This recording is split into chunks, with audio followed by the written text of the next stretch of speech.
저는 최룡의 동지 비서실에서 20년을 일했습니다. 당 중앙위 핵심 간부 출신 탈북자가 처음으로 입을 열었습니다. 서열 2위 권력자의 곁에서 지켜본 숙청의 실상, 그리고 충성을 다해도 끝내 지켜지지 않는 것이 무엇인지를 그는 증언합니다.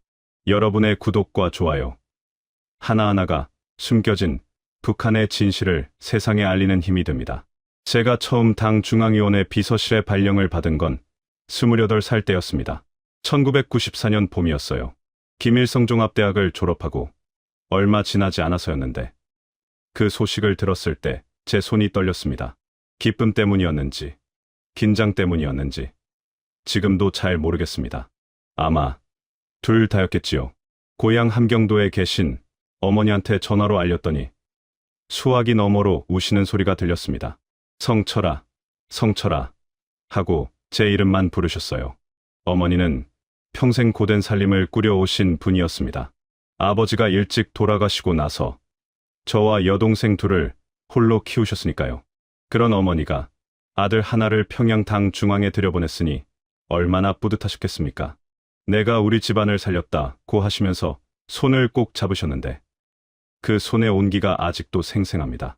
거칠고 투박한 손이었지만 그렇게 따뜻할 수가 없었습니다. 평양은 지방과는 완전히 다른 세상이었습니다. 여러분도 아시다시피 북한에서 평양 시민권을 갖는다는 건 보통 일이 아닙니다. 거기다 당 중앙위 간부라면 말할 것도 없었죠. 저희 가족은 창광거리 근처 간부용 아파트에 살았는데 방이 3개의 욕실도 딸려 있었습니다. 지방에서는 꿈도 못 꿀 살림이었지요.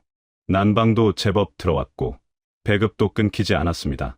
매달 배급 날이면 아내 순이가 우리는 복 받은 사람들이야라고 했고 저도 그 말이 맞다고 믿었습니다. 아들 광혁이가 만경대학 생소년궁전에 다닌다는 것도 제 자부심이었습니다. 피아노를 배우고 수영을 배우고 주말이면 환한 얼굴로 돌아오는 아이를 보면서 이게 다 당 덕분이다. 수령님 덕분이다 하고 진심으로 생각했으니까요. 지금 생각하면 부끄럽지만 그땐 정말 그랬습니다. 그게 세상의 전부인 줄 알았습니다.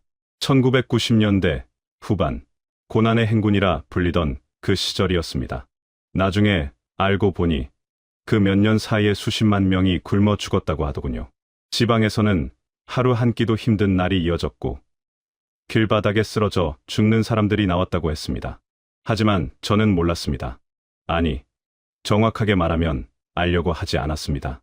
매일 아침 청사로 출근하고 보고서를 정리하고 회의 배석을 하다 보면 하루가 다 갔으니까요. 퇴근길에 장마당, 그러니까 여러분으로 치면 재래시장 같은 곳 앞을 지나쳐도 그냥 고개를 돌렸습니다. 그게 제 일상이었고 저는 그 일상이 당연하다고 생각했습니다. 직장 생활도 나름 보람이 있었습니다. 비서실 선임들한테 인정을 받으면서 조금씩 자리를 잡아갔고 몇 년이 지나자 단순한 서류 정리가 아니라 중요한 보고서 검토까지 맡게 됐습니다. 회의 배석을 나가면 간부들이 어떻게 일하는지 가까이서 볼 수 있었고 그 안에서 저는 열심히 배웠습니다. 동료들과 밥을 먹으면서 일 이야기를 하고 퇴근 후 가끔 평양 시내를 거닐며 순이와 손을 잡고 걷던 시절, 그때는 그게 행복인 줄 알았습니다. 균열이 처음 생긴 건 사소한 일이었습니다. 어느 가을날 함경도에서 먼 친척 하나가 평양에 올라왔어요. 배급을 좀 도와달라는 부탁이었는데 오랜만에 본 그 얼굴이 너무 낯설었습니다. 광대뼈가 붉어지고 눈빛이 꺼져 있었어요. 6살짜리 아이 손을 잡고 서 있는데 그 아이 손목이 어찌나 가는지 제 손가락 2개로 감쌀 수 있을 정도였습니다. 저는 쌀 몇 킬로를 몰래 쥐어주면서도 그냥 빨리 돌려보내고 싶었습니다. 왜냐고요? 그 얼굴을 오래 보고 있으면 뭔가 불편한 감정이 올라왔거든요. 그게 뭔지는 그때는 몰랐습니다. 그날 밤 아내 순이가 저한테 조용히 물었습니다. 여보, 지방은 정말 그렇게 힘들어요? 저는 괜찮아질 거야 라고 대답하고 잠자리에 들었습니다. 하지만 눈이 잘 감기지 않았어요. 그 아이의 가느다란 손목이 자꾸 떠올랐거든요. 창밖에는 평양의 밤이 조용히 내려앉아 있었습니다. 가로등 불빛이 창문으로 들어왔고 옆에서 순이의 숨소리가 들렸습니다. 저는 천장을 바라보며 오래 누워 있었습니다. 그것이 제 마음속 첫 번째 균열이었습니다. 아주 작은 금 하나. 그때는 그게 전부였습니다. 제가 최룡의 동지 비서실로 전속된 건 34살 때였습니다. 2000년대 초반이었어요. 발령 통보를 받던 날 아침, 비서실 선임이 저를 복도로 불러내더니 낮은 목소리로 말했습니다. 리 동무, 이번 자리가 어떤 자리인지 알지요? 저는 고개를 끄덕였습니다. 알았습니다. 아니, 안다고 생각했습니다. 그 자리가 실제로 어떤 곳인지는 들어가 봐야 알 수 있었지만요. 최룡의 동지는 그 당시 노동당 중앙위 비서로 승승장구하던 시절이었습니다. 평양에서 그 이름 석자를 모르는 사람은 없었습니다. 김정일 국방위원장의 최측근 중 한 명이었고 군과 당을 넘나들며 영향력을 키워가고 있었습니다. 저는 그 그늘 아래로 들어가게 된 것이었습니다. 첫 출근 날 비서실 선임이 저를 불러 딱 한마디 했습니다. 눈은 뜨고 입은 닫아라. 그 말의 무게를 제대로 깨닫는 데는 시간이 좀 걸렸습니다. 제 일은 단순해 보였지만 실은 그렇지 않았습니다. 최룡의 동지의 하루 일정을 분 단위로 관리하고 각 부서에서 올라오는 보고서를 먼저 검토해 요점을 정리하고 면담이 있는 날이면 배석해서 필요한 자료를 준비하는 것이었습니다. 듣기엔 행정적인 일 같지만 실제로는 북한 권력의 가장 민감한 부분을 매일 들여다보는 일이었습니다. 어느 부서가 어떤 보고를 올리는지, 어떤 간부가 어떤 방식으로 줄을 대는지, 누가 실세이고 누가 겉으로만 실세인지 그런 것들이 보고서 한 장 한 장에 다 담겨 있었습니다. 회의실 문 앞에 서서 대기하다 보면 별별 광경을 다 보게 됩니다. 군 총정치국 간부들이 들어갈 때와 나올 때 표정이 어찌나 다른지요. 들어갈 때는 굳은 얼굴이었다가 나올 때는 등줄기에 식은땀을 흘리며 나오는 사람들을 저는 매일같이 봤습니다. 어떤 날은 회의 도중 고함 소리가 문 밖까지 들렸습니다. 어떤 날은 아무 소리도 없이 조용했는데 그 조용함이 더 무서웠습니다. 소리가 없다는 건 말이 없다는 거고 말이 없다는 건 이미 결론이 났다는 뜻이었으니까요. 여러분도 아시다시피 권력이라는 건 가까이서 보면 볼수록 무서운 법입니다. 우리나라로 치면 대통령 비서실이나 마찬가지인 그곳에서 저는 겉으로는 조용하고 충성스러운 비서였습니다. 보고 들은 것은 절대 입 밖에 내지 않았고 시키는 일은 밤을 새워서라도 해냈습니다. 최룡의 동지가 가끔 리 동무는 믿을 수 있어라고 말할 때면 그게 칭찬인지 경고인지 구분이 안 됐습니다. 아마 둘 다였을 겁니다. 2012년 김정은 동지가 권력을 완전히 틀어쥐기 시작하면서 분위기가 미묘하게 달라졌습니다. 최룡의 동지가 군 총정치국장에 오르면서 겉으로는 전성기처럼 보였지만 저는 매일 곁에서 보다 보니 뭔가 다르다는 걸 느꼈습니다. 김정은 동지와의 독대를 마치고 나오는 최룡의 동지의 표정이 예전과 달리 읽히지 않았습니다. 굳어있는 것도 아니고 편안한 것도 아닌 묘한 표정. 마치 뜨거운 것을 손에 쥐고 있으면서도 놓지 못하는 사람 같았습니다. 그즈음 비서실 안에서도 미묘한 변화가 있었습니다. 동료들끼리 밥을 먹으면서도 일 이야기는 거의 하지 않게 됐습니다. 예전엔 퇴근 후 가볍게 한잔하면서 속 이야기를 털어놓기도 했는데 어느 순간부터 그런 자리가 없어졌습니다. 다들 말을 아꼈습니다. 웃음도 아꼈습니다. 뭔가를 조심하는 분위기가 공기처럼 퍼져 있었습니다. 그게 무엇인지 굳이 말로 꺼내는 사람은 없었지만 모두가 알고 있었습니다. 그즈음 아내 순이가 한 번은 이런 말을 했습니다. 여보, 요즘 왜 이렇게 말이 없어요? 저는 웃으면서 일이 많아서라고 했지만 사실은 할 말이 너무 많아서였습니다. 다만 할 수가 없었을 뿐이죠. 비서실에서 보고 들은 것은 집에서도 잠자리에서도 꿈에서도 꺼내면 안 된다는 걸 뼈저리게 알고 있었으니까요. 순이는 더 묻지 않았습니다. 그 사람은 그런 사람이었습니다. 말하지 않아도 아는 사람. 그래도 그때까지는 버틸 수 있었습니다. 최룡의 동지가 건재한 한 저도 안전하다고 생각했습니다. 큰 나무 그늘 아래 있으면 비도 피하고 햇볕도 피할 수 있는 것처럼요. 하지만 세상에 영원한 그늘은 없더군요. 그 사실을 저는 곧 알게 됩니다. 그것도 아주 가까이서, 눈으로 직접 보면서요. 2013년 12월의 일입니다. 장성택 처형 소식은 평양 전체를 얼음장처럼 굳혀버렸습니다. 여러분도 기억하실 겁니다. 그 이름이 뉴스에 나오던 날, 남쪽에서도 얼마나 놀라셨는지. 하지만 저는 그 소식을 뉴스로 들은 게 아니었습니다. 비서실에 앉아서 불과 며칠 전까지 청사복도를 활보하던 그 사람이 사라지는 것을 눈으로 봤습니다. 회의실에서 끌려 나오던 그 장면을 직접 본 건 아니었지만, 그 전날까지 멀쩡히 보고서를 올리던 사람이 다음날 아침 아무것도 아닌 것처럼 지워지는 과정을 저는 비서실 안에서 지켜봤습니다. 장성택 동지는 최룡해 동지와 오랫동안 미묘한 관계였습니다. 권력의 중심에서 서로를 견제하면서도 겉으로는 동지였지요. 같은 편인 듯 아닌 듯 그 경계선 위에서 아슬아슬하게 균형을 잡아온 두 사람이었습니다. 그런 사람이 하루아침에 역적으로 몰려 처형됐습니다. 비서실 분위기는 말로 표현하기가 어렵습니다. 아무도 그 이름을 입에 올리지 않았고, 아무도 서로의 눈을 오래 마주치지 않았습니다. 마치 동네에서 갑자기 옆집이 사라진 것처럼 다들 그냥 없었던 일인 양 굴었습니다. 그 침묵이 어떤 말보다 무서웠습니다. 저는 그날 저녁 집에 돌아와 밥을 먹으면서 아무 말도 하지 못했습니다. 아들 광혁이가 학교에서 있었던 일을 제잘제잘 떠드는데 그 목소리가 멀게 들렸습니다. 순이가 눈치를 채고 무슨 일 있어요? 라고 물었지만 저는 그냥 아무것도 아니야 라고 했습니다. 밥상 위에 순이가 차려놓은 두부김치찌개가 있었는데 맛을 느낄 수가 없었습니다. 숟가락을 들었다 놓았다 하면서 아이 얼굴을 바라봤습니다. 저 아이는 모르는구나. 지금 세상이 얼마나 무서운 곳인지요. 그 이후부터였습니다. 비서실 동료들이 하나둘 자리를 옮기기 시작했습니다. 처음엔 그냥 인사이동이겠거니 했습니다. 북한에서 간부 이동은 흔한 일이니까요. 그런데 한 달이 지나고 두 달이 지나도 그 자리에 소식이 없었습니다. 지방으로 내려갔다는 사람, 혁명화 교양을 받으러 갔다는 사람, 그리고 아예 행방을 모르겠다는 사람. 어느 날 보면 없고 물어보면 아무도 대답을 안 합니다. 그게 더 무섭더군요. 사라지는 것보다 그 사라짐에 대해 아무도 말하지 않는다는 게요. 최룡해 동지 본인도 2014년 초에 갑자기 지방협동농장으로 혁명화를 떠났습니다. 공식 발표는 없었습니다.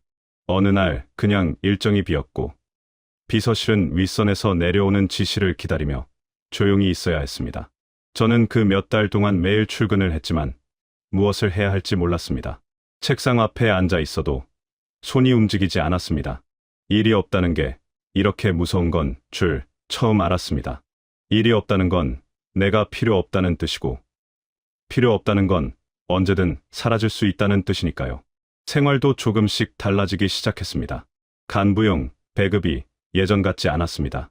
한 달에 한 번 나오던 특별 배급이 두 달에 한 번으로 줄었고, 봉화진료소에서 약을 타러 갔더니 예전엔 쉽게 받던 약이 재고가 없다고 했습니다. 순이가 감기로 고생할 때 약 한 알 구하기가 하늘의 별 따기였습니다. 특권층이라고 해도 그랬으니 지방 주민들은 오죽했겠습니까? 그제야 저는 그 친척 아이의 가느다란 손목이 다시 떠올랐습니다. 그 무렵 저는 보위부의 시선을 느끼기 시작했습니다. 확신할 수는 없었습니다. 하지만 출퇴근길에 유독 자주 마주치는 얼굴들, 청사복도에서 내 뒤를 따라오는 발소리, 아파트 경비원이 저를 보는 눈빛이 예전과 달라진 것 같은 느낌, 이런 걸 여러분한테 설명하기가 참 어렵습니다. 마치 아무도 없는 방에 혼자 있는데 누군가 보고 있다는 느낌, 그거랑 비슷합니다. 실제로 감시를 받는 건지 아니면 제가 너무 예민해진 건지 스스로도 알 수 없었습니다. 그런데 그 구분이 무슨 의미가 있겠습니까? 그 느낌 자체가 이미 지옥이었으니까요. 순이는 눈치가 빠른 사람이었습니다. 어느 날 밤 아이가 잠든 후에 조용히 제 옆에 앉아서 말했습니다. 여보, 우리 괜찮은 거죠? 저는 아내의 손을 잡고 괜찮아라고 했습니다. 하지만 그 손을 잡은 제 손이 살짝 떨리고 있었습니다. 순이가 그걸 느꼈는지는 모르겠습니다. 아마 느꼈겠지요. 그 사람은 그런 사람이었으니까요. 우리는 그날 밤 오래 손을 잡고 있었습니다. 아무 말도 하지 않으면서요. 말이 필요 없었습니다. 우리 둘 다 알고 있었으니까요. 뭔가 무너지고 있다는 걸. 최룡의 동지가 돌아온 건 몇 달 후였습니다. 지방혁명화를 마치고 복귀한 그의 얼굴은 전과 달랐습니다. 살이 빠진 것도 있었지만 눈빛이 달라져 있었어요. 예전에는 회의실에 들어서면 공기가 바뀌는 느낌이 있었는데 돌아온 그는 조용했습니다. 너무 조용했습니다. 스스로를 낮추는 법을 몸으로 익히고 온 사람처럼요. 비서실 동료들은 아무 말도 하지 않았지만 다들 그 변화를 느꼈을 겁니다. 저는 그 첫날 아침 동지의 집무실에 보고서를 들고 들어가면서 눈을 마주쳤는데 그 눈빛 속에서 뭔가 꺾인 것이 보였습니다. 오래 권력 곁에서 일한 사람만이 알 수 있는 그런 눈빛이었습니다. 그래도 저는 안도했습니다. 동지가 돌아왔으니 비서실도 다시 돌아간다고 생각했습니다. 실제로 한동안은 그랬습니다. 2016년, 2017년을 지나면서 최룡의 동지는 당 중앙위 부위원장 자리까지 올랐고 2019년에는 국무위원회 제1부위원장이 됐습니다. 겉으로 보면 북한 서열 2위였습니다. 남쪽 언론에서도 그를 북한의 2인자라고 불렀습니다.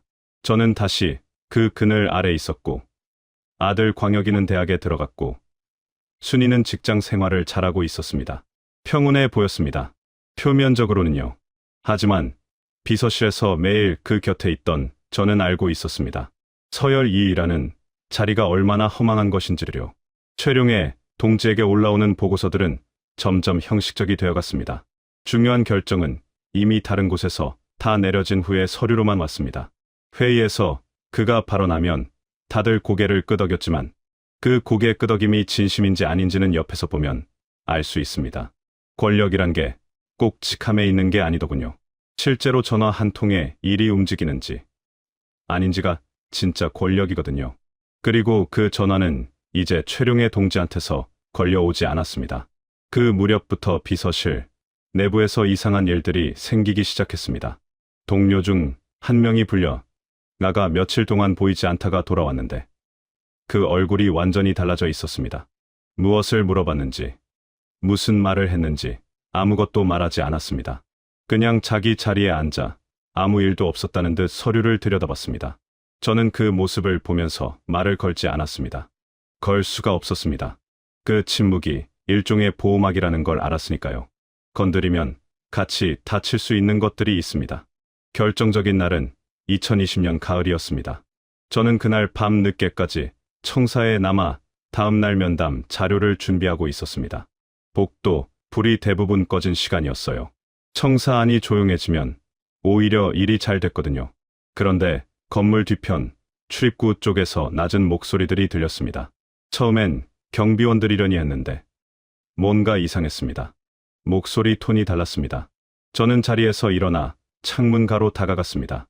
어두운 주차장 안에 검은 차 2대가 서 있었습니다. 그리고 비서실 선임 동료인 박동무와 또 다른 간부 한 명이 차 쪽으로 걸어가고 있었습니다. 스스로 걸어가는 건지 끌려가는 건지 딱 잘라 말하기 어려운 걸음걸이였습니다.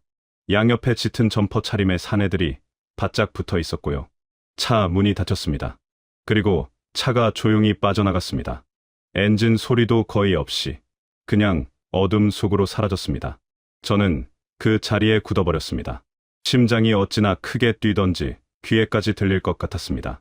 박동무는 최룡의 동지 비서실에서 저보다 오래된 사람이었습니다. 충성심이라면 누구한테도 뒤지지 않는 사람이었고 실수 한 번 없이 살아온 사람이었습니다. 새벽까지 일하고 윗사람 말이라면 토 한마디 달지 않고 따르던 사람이었습니다. 그런 사람이 그렇게 사라지는 것을 저는 눈으로 봤습니다. 얼마나 오래 창가에 서 있었는지 모르겠습니다. 다리에 힘이 빠져서 자리에 주저앉았습니다. 다음 날 아침 출근하니 박동무 자리는 비어 있었고 아무도 그 이야기를 하지 않았습니다. 최룡의 동지는 평소와 다름없이 집무실에 앉아 보고를 받았습니다. 그 굳은 얼굴을 보는데 저는 직감했습니다. 동지도 알고 있구나. 그리고 막지 못했구나. 아니, 막을 수 없었구나. 서열 2위라는 사람이 자기 비서실 사람 하나 지켜주지 못하는 것이 이 체제의 현실이었습니다. 그날 저녁 집으로 돌아오는 길이 그렇게 길게 느껴진 적이 없었습니다. 가로등 불빛 아래를 걸으면서 다음은 나다. 그 생각이 머릿속에서 떠나지 않았습니다. 20년 넘게 충성을 다해온 자리였습니다. 단 한 번도 윗사람 말을 거스른 적이 없었고 비서실에서 보고 들은 것을 단 한마디도 밖에 흘린 적이 없었습니다. 그러나 충성은 나를 지켜주지 않는다는 걸. 그날 밤 저는 처음으로 뼈저리게 깨달았습니다. 아파트 현관을 들어서면서 순이가 다녀오셨어요? 하고 물었습니다. 저는 신발을 벗으면서 아무 말도 하지 못했습니다. 그날 이후 저는 잠을 제대로 자지 못했습니다. 눈을 감으면 검은 차가 떠올랐고 눈을 뜨면 천장이 저를 내려다보는 것 같았습니다. 새벽 2시, 3시에 눈이 떠지면 그냥 누워서 천장을 바라봤습니다. 옆에서 순이의 숨소리가 들렸습니다. 그 숨소리가 이렇게 소중하게 느껴진 적이 없었습니다. 이 사람이 지금 모르고 자고 있구나. 내가 무슨 생각을 하는지, 얼마나 무서운지, 아무것도 모르고 저렇게 편안하게 자고 있구나. 그 생각이 들면 더 잠이 오지 않았습니다. 순이는 제가 뒤척이는 걸 느꼈는지 새벽에 몇 번이나 일어나 물을 가져다 뒀습니다. 아무 말도 묻지 않으면서요. 그 사람은 그런 사람이었습니다. 말하지 않아도 아는 사람. 물컵을 건네주면서 그냥 제 얼굴을 한번 보고 다시 누웠습니다. 그 눈빛이 걱정인지, 체념인지, 아니면 그냥 기다리는 건지 저는 알 수 없었습니다. 다만 그 눈빛이 자꾸 마음에 걸렸습니다.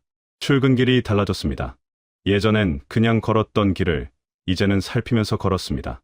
뒤에서 오는 발소리, 골목 어귀에 서 있는 사람, 청사 앞 경비원의 눈빛, 모든 것이 신호처럼 느껴졌습니다. 버스 정류장에서 같은 사람을 2번 보면 괜히 심장이 빨라졌습니다. 이렇게 사는 게 맞나 싶었습니다.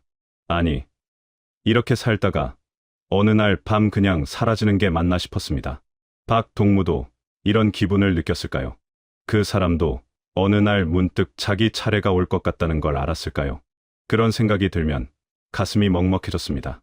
결심이 선 건 어느 하나의 사건 때문이 아니었습니다. 조금씩 쌓이고 쌓이다가 어느 순간 더 이상 버틸 수가 없어진 것이었습니다. 여러분도 아시잖아요. 그릇에 물이 차다 결국 넘치는 순간이 있다는 거요. 제 그릇은 그해 겨울에 넘쳤습니다. 비서실에서 또 한 명이 조용히 사라진 날이었습니다. 이번엔 제가 꽤 가깝게 지내던 동료였습니다. 점심을 같이 먹은 지 사흘 만이었습니다. 그 사람이 마지막으로 먹은 냉면 한 그릇이 자꾸 떠올랐습니다. 면을 먹으면서 딸 이야기를 했었는데 딸이 이번에 소학교에 들어간다고 웃으면서 말했는데 문제는 방법이었습니다. 지방 주민들처럼 두만강을 건널 수 있는 처지가 아니었습니다. 저는 당 중앙위 비서실 출신이었습니다. 제가 사라지면 보위부가 가장 먼저 국경 쪽을 뒤질 게 뻔했습니다. 코로나 봉쇄까지 겹쳐서 국경은 그 어느 때보다 삼엄했고요. 총을 쏜다는 소문도 돌았습니다. 두만강 도하는 처음부터 선택지에 없었습니다. 저한테 필요한 건 다른 방법이었습니다. 저는 다른 방향을 생각했습니다. 평양 외교단 구역, 그곳에 외국 공관들이 모여 있다는 건 누구나 아는 사실이었습니다. 하지만 거기까지 걸어 들어간다는 건 북한에서는 상상조차 하기 어려운 일이었습니다. 그 주변은 항상 보위부 요원들이 깔려 있었고 외국인과 접촉하는 것만으로도 조사를 받을 수 있었으니까요. 공관문을 두드리는 순간 그 자리에서 잡힐 수도 있었습니다. 그렇게 되면 저뿐만 아니라 순위와 광역이까지 위험해집니다. 그런데 저한테는 한 가지가 있었습니다. 몇 년 전 공식 행사에서 받아뒀던 명함 한 장이었습니다. 유럽의 한 나라 외교관이 준 것이었는데 저는 그게 왜 서랍 깊숙이 남아 있었는지 모르겠습니다. 버렸어야 했는데 버리지 못했습니다. 발견됐다면 그것만으로도 조사를 받을 수 있는 물건이었습니다. 그 명함을 꺼내 손에 쥐고 한참을 들여다봤습니다. 작고 흰 종이 한 장이었습니다. 이게 내 마지막 패인가 싶었습니다. 준비는 혼자 해야 했습니다. 순이한테도 광역이한테도 말할 수 없었습니다. 알면 위험하니까요. 가족이 모른다는 게 오히려 가족을 지키는 일이었습니다.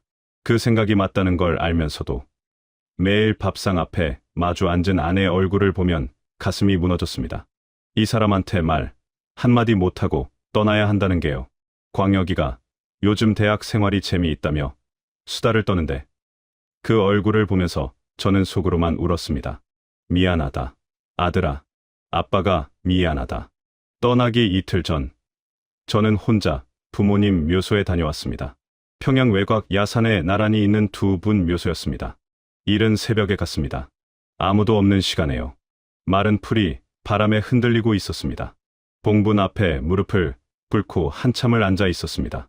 말이 나오지 않았습니다. 그냥 두 손을 모으고 있었습니다. 아버지, 어머니, 저 이제 갑니다. 살아서 돌아올 수 있을지 모르겠습니다. 그 말을 속으로만 했습니다. 얼마나 앉아 있었는지 모릅니다. 새벽 찬바람이 옷깃을 파고들었지만 일어나지 못했습니다. 돌아오는 길에 우리 아파트를 한번 올려다봤습니다. 불이 켜진 창문이 보였습니다. 순이가 아침 준비를 하고 있을 시간이었습니다. 저는 한참을 그 불빛을 바라보다가 발길을 돌렸습니다. 저 불빛이 내일도 켜져 있기를, 모레도 켜져 있기를, 그리고 내가 없어도 꺼지지 않기를 빌었습니다. 그날 아침 저는 평소처럼 출근 준비를 했습니다. 넥타이를 매고 서류 가방을 들고 순이가 차려준 아침밥을 먹었습니다. 된장국이었습니다. 순이가 끓여주는 된장국은 항상 간이 딱 맞았는데 그날따라 맛을 느낄 수가 없었습니다. 숟가락을 들면서 이게 마지막일 수도 있다는 생각이 들었거든요. 그 생각을 떨쳐내려고 일부러 천천히 먹었습니다. 평소처럼, 아무렇지 않은 것처럼. 티가 나면 안 됐습니다. 순이는 눈치가 빠른 사람이었으니까요. 광혁이는 학교 갈 준비를 하면서 뭔가 제잘거렸는데 저는 그 말을 제대로 듣지 못했습니다. 그냥 고개를 끄덕이면서 아이 얼굴을 눈에 담으려 했습니다. 최대한 오래, 최대한 선명하게요. 이마에 살짝 흘러내린 머리카락, 밥을 먹으면서 손짓을 하는 버릇, 웃을 때 눈이 가늘어지는 것, 그런 것들을 눈에 새겼습니다. 언제 다시 볼 수 있을지 모르니까요. 아니, 다시 볼 수 있기는 한 건지도 몰랐으니까요. 현관을 나서면서 순이가 다녀오세요 했습니다. 저는 돌아서서 아내 얼굴을 봤습니다. 평범한 아침 인사였는데 그 순간이 왜 그렇게 길게 느껴졌는지 모르겠습니다. 순이의 얼굴을 보면서 저는 수십 가지 말이 목구멍까지 올라왔습니다.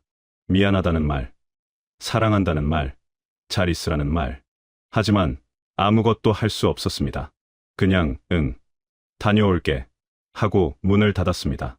계단을 내려오면서 눈물이 날 것 같았습니다. 꾹 참았습니다. 울 시간이 없었습니다. 지금 무너지면 안 됐습니다. 외교단 구역은 청사에서 그리 멀지 않은 곳이었습니다. 걸어서 갈 수 있는 거리였지만 저는 일부러 평소 출근 방향으로 먼저 걷다가 골목을 돌아 방향을 바꿨습니다. 혹시 뒤를 밟는 사람이 있을 경우를 생각해서였습니다. 가슴이 두근거렸지만 걸음은 천천히 유지했습니다. 빠르게 걸으면 티가 나니까요. 손에는 서류 가방을 들고 있었습니다. 평범한 출근길처럼 보여야 했습니다. 간부가 서류 가방 들고 걷는 건 아무것도 이상한 일이 아니니까요. 골목을 2번 돌았을 때 뒤에 아무도 없다는 걸 확인했습니다. 그리고 방향을 틀었습니다. 외교단 구역 입구가 보이기 시작했습니다. 멀리서도 보위부 요원으로 보이는 사람들이 눈에 띄었습니다. 짙은 점퍼 차림에 서서 지나는 사람들을 살피는 눈빛. 저는 그 눈빛을 너무나 잘 알고 있었습니다. 20년 넘게 그 체제 안에 있었으니까요. 저도 한때는 저런 사람들과 같은 편이었습니다. 그런데 지금은 저 눈빛을 피해야 하는 처지가 됐습니다. 목표로 한 공간까지는 약 200m였습니다. 그 200m가 제 인생에서 가장 긴 거리였습니다. 한 걸음, 한 걸음 옮길 때마다 머릿속에서 온갖 생각이 스쳐갔습니다. 지금 당장 돌아가면 아무 일도 없었던 것처럼 출근할 수 있다. 순이 곁에 있을 수 있다. 광혁이 졸업식을 볼 수 있다. 하지만 동시에 박동무가 끌려가던 그 밤이 떠올랐습니다. 검은 차, 꺼진 복도불, 다음날 아침의 빈자리, 그리고 냉면을 먹으며 딸 이야기를 하던 동료의 웃음. 그 웃음이 사라지던 날, 저는 계속 걸었습니다. 100m쯤 왔을 때 요원 한 명이 저를 쳐다봤습니다. 시선이 느껴졌습니다. 온몸에 털이 곤두서는 것 같았습니다. 저는 눈을 마주치지 않고 자연스럽게 걸음을 유지했습니다. 심장이 터질 것 같았지만 얼굴은 아무렇지 않은 척해야 했습니다. 비서실 생활 20년이 그 순간만큼은 도움이 됐습니다. 어떤 상황에서도 표정을 관리하는 법을 몸에 익혔으니까요. 회의실에서 아무리 무서운 말을 들어도 고개를 끄덕이며 메모를 하던 그 훈련이 이 순간 저를 버티게 해줬습니다. 요원의 시선이 다른 곳으로 옮겨갔습니다. 저는 숨을 참고 계속 걸었습니다. 공관 정문이 눈앞에 보였습니다. 철제 대문과 인터폰. 그 앞에 서는 순간 다시 한번 뒤를 살폈습니다. 아무도 뛰어오지 않았습니다. 아무도 제 이름을 부르지 않았습니다. 저는 인터폰 버튼을 눌렀습니다. 손가락이 떨렸습니다. 버튼을 누르면서 이 순간이 돌이킬 수 없는 순간이라는 걸 알았습니다.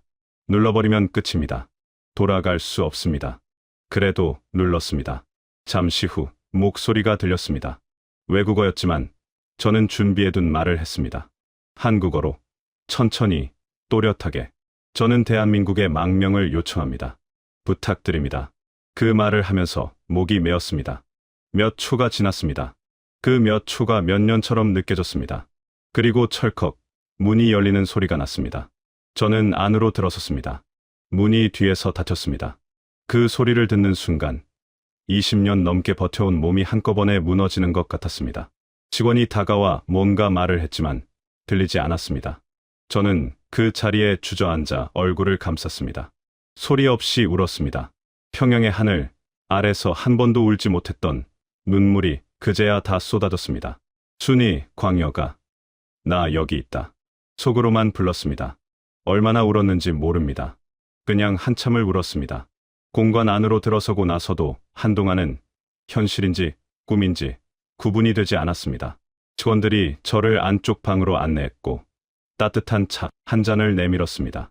손이 아직도 떨리고 있었습니다. 차를 받아 주었는데 손끝이 컵에 닿는 온기가 느껴졌습니다. 그 온기가 이상하게 실감이 났습니다. 아, 내가 살아있구나. 아직 여기 있구나. 눈물이 다 빠져나간 자리에 그 온기가 채워지는 것 같았습니다. 저는 두 손으로 컵을 감싸 쥐고 한동안 그냥 앉아 있었습니다. 외교관이 통역을 통해 천천히 말했습니다. 신원을 확인해야 한다고. 시간이 걸릴 수 있다고. 저는 고개를 끄덕였습니다. 시간이 얼마나 걸리든 상관없었습니다. 그 방 안에 있는 것만으로도 충분했습니다. 바깥 세상이 유리창 너머로 보였지만 저는 더 이상 그 바깥이 두렵지 않았습니다. 아니, 정확히는 두려움의 종류가 달라졌다고 해야 할까요? 잡힐 것 같은 공포는 사라졌지만 가족 걱정이 그 자리를 채우기 시작했습니다. 그 걱정은 공포보다 더 묵직하고 더 오래가는 것이었습니다. 순이는 지금 뭘 하고 있을까? 남편이 출근하고 나서 평소처럼 집안일을 하고 있을까? 저녁이 되어도 제가 돌아오지 않으면 어디에 연락을 할까? 직장에 전화를 할까? 아니면 그냥 기다릴까? 광혁이는 학교에서 수업을 듣고 있을까? 그 생각이 들자 가슴이 조여들었습니다. 제가 사라졌다는 걸 아내가 알게 되는 순간 얼마나 무서울까? 보위부가 들이닥치면 어떡하나?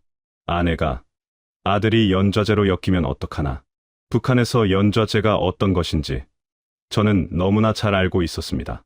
3대까지 처벌받는 경우도 봤으니까요. 차 한 모금을 마시면서 눈을 감았습니다.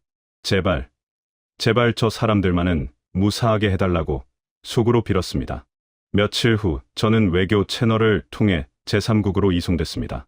어느 나라인지는 말씀드리기 어렵습니다.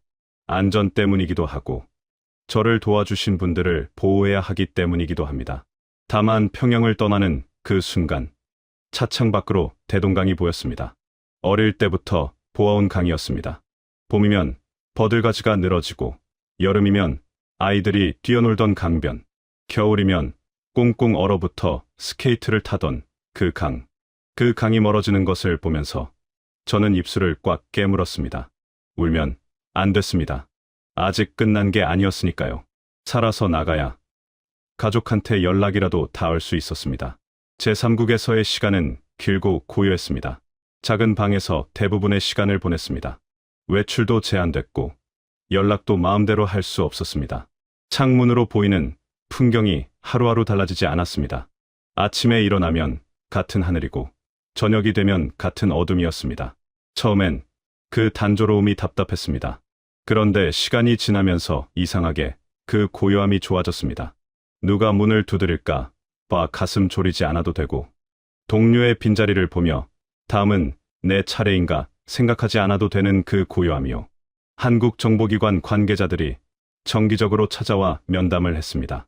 처음엔 신원 확인이었고, 그 다음엔 제가 알고 있는 것들에 대한 질문이었습니다.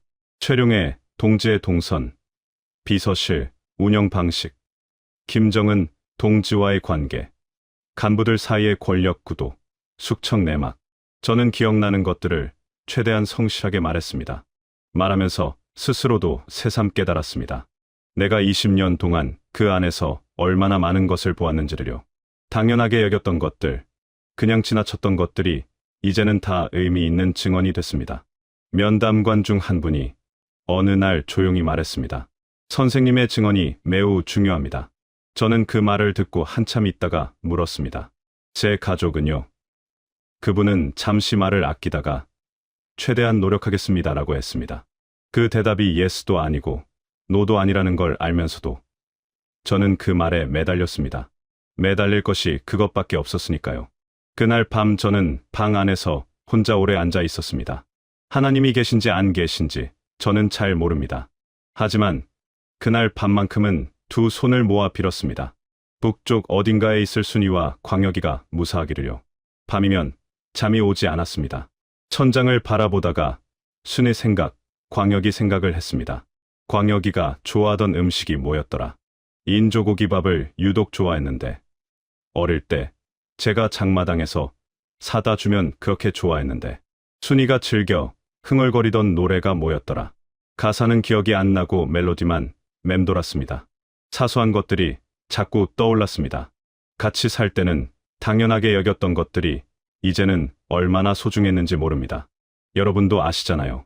곁에 있을 때는 모르다가 떠나고 나서야 아는 것들이 있다는 거요. 가족이 바로 그런 것이었습니다. 그렇게 몇 달이 흘렀습니다. 계절이 한 번 바뀌었습니다. 창문으로 보이는 나무에 잎이 졌다가 눈이 왔다가 또 새 잎이 돋아났습니다. 그리고 어느 봄날 아침, 면담관이 들어오면서 말했습니다. 준비되셨습니까? 한국으로 출발합니다. 저는 그 말을 듣고 한동안 아무 말도 못했습니다. 드디어 가는구나. 그런데 왜 기쁘지가 않을까? 창밖의 새잎들을 바라보면서 저는 생각했습니다. 순이야, 광혁아, 아빠 간다. 기다려라. 반드시 데리러 온다. 그 말을 속으로 하고 나서야 짐을 챙겼습니다. 인천공항에 내리던 순간을 저는 평생 잊지 못할 것입니다. 비행기 문이 열리고 바깥 공기가 들어왔습니다. 그냥 공기였습니다. 특별한 냄새도 없고 특별한 색깔도 없는 그냥 평범한 공기였는데 저는 그걸 들이마시면서 눈물이 났습니다. 왜 눈물이 나는지 설명하기가 어렵습니다. 그냥 났습니다. 50평생 처음으로 아무도 감시하지 않는 하늘 아래 서 있다는 게 그게 이렇게 느껴지는 거구나 싶었습니다. 공항 직원이 이쪽으로 오세요 하는데 그 말투가 낯설었습니다. 명령이 아니었습니다. 그냥 안내하는 말이었는데 그 차이가 느껴졌습니다. 공항은 어마어마했습니다. 사람들이 바삐 오가고 안내판에 글씨가 넘쳐나고 상점마다 물건이 쌓여 있었습니다. 저는 안내를 받으며 걷다가 한 편의점 앞에서 멈칫했습니다. 유리 너머로 진열대가 보였는데 과자며 음료며 먹을거리가 가득했습니다. 새벽 2시에도 불이 켜져 있고 물건이 저렇게 넘쳐나는 곳이 있다는 게 실감이 나지 않았습니다. 평양에서는 배급이 나오는 날을 손꼽아 기다렸는데 여기는 그냥 언제든 가면 살 수 있는 거잖아요. 그 당연한 사실이 저한테는 당연하지 않았습니다. 한참을 유리창 앞에 서 있다가 안내 직원이 살짝 제 팔을 잡았습니다. 선생님, 가셔야 해요. 저는 그제야 발걸음을 뗐습니다. 하나원에서 몇 달을 보냈습니다. 남한 생활에 적응하는 교육을 받는 곳인데 거기서 처음으로 비슷한 처지의 사람들을 만났습니다. 함경도 출신도 있었고 양강도 출신도 있었습니다. 다들 사연이 달랐지만 눈빛은 비슷했습니다. 뭔가를 잃어버린 사람들의 눈빛이요. 처음 며칠은 서로 말을 잘 안 했습니다. 다들 조심스러웠습니다. 낯선 사람을 쉽게 믿으면 안 된다는 게 몸에 밴 사람들이었으니까요. 그런데 시간이 지나면서 조금씩 마음을 열었습니다. 저녁밥을 같이 먹으면서 고향 음식 이야기를 하고 북에 두고 온 가족 이야기를 하다 보면 어느새 눈물을 닦고 있었습니다. 강사 선생님이 버스 타는 법을 가르쳐 줄 때 저는 노트에 받아 적으면서 웃음이 나왔습니다. 비서실에서 고위 간부들 보고서를 검토하던 사람이 교통카드 충전하는 법을 배우고 있으니까요. 그런데 그 웃음이 씁쓸했습니다. 자유롭다는 게 이런 거구나 싶기도 하고 내가 얼마나 좁은 세상에 살았나 싶기도 하고 인터넷이라는 것도 처음 배웠습니다. 화면을 두드리면 세상 모든 정보가 나온다는 게 처음엔 믿기지 않았습니다. 북한 소식을 검색해봤더니 제가 몰랐던 것들이 쏟아져 나왔습니다. 그 화면을 보면서 저는 한동안 아무 말도 못했습니다. 서울 생활이 시작됐습니다.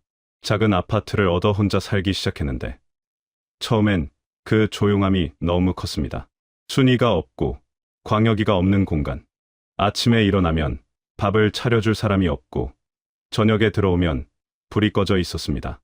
밥을 혼자 차려 먹으면서 자꾸 손이 2개 더 필요한 것 같은 느낌이 들었습니다.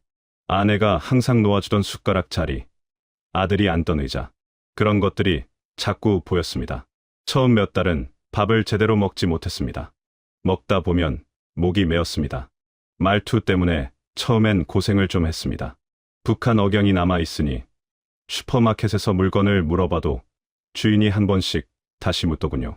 어떤 날은 버스에서 자리를 양보해 드리려고 어르신한테 말을 걸었는데 그분이 제 말투를 듣고 잠깐 표정이 굳었습니다. 그 순간이 민망하기도 하고 서럽기도 했습니다. 같은 말을 쓰는데 이렇게 다르구나. 어떤 날은 택시 기사분이 어디서 오셨어요? 하고 물었습니다.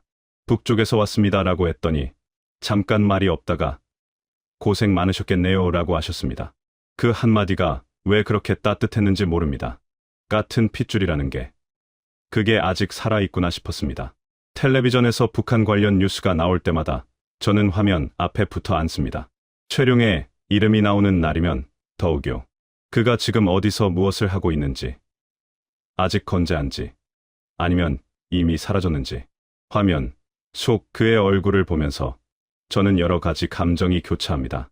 20년을 곁에서 보낸 사람으로서 단순히 밉다거나 두렵다거나 하는 말로는 설명이 안 되는 감정들이요. 그 사람도 어쩌면 살아남으려고 버텼던 것일 수 있습니다. 그 체제 안에서는 누구도 진정으로 자유롭지 않으니까요. 꼭대기에 있는 한 사람을 빼고는요. 제가 이 이야기를 세상에 꺼내놓는 건 한 가지 이유 때문입니다. 북한 권력의 실상이 어떤 것인지, 그 안에서 사람이 어떻게 소모되는지, 충성을 다해도 어느 날 밤 그냥 사라질 수 있다는 게 어떤 것인지를 여러분께 알리고 싶어서입니다.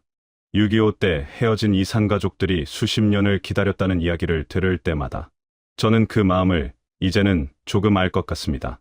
기다린다는 것, 그게 얼마나 긴 일인지요.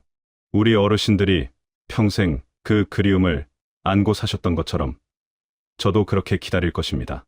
순이와 광혁이는 지금도 평양에 있을 겁니다. 잘 있는지 모르겠습니다. 연락할 방법이 없습니다. 가끔 꿈에서 만납니다. 꿈속에서 순이는 항상 된장국을 끓이고 있고 광혁이는 학교 얘기를 제잘거립니다.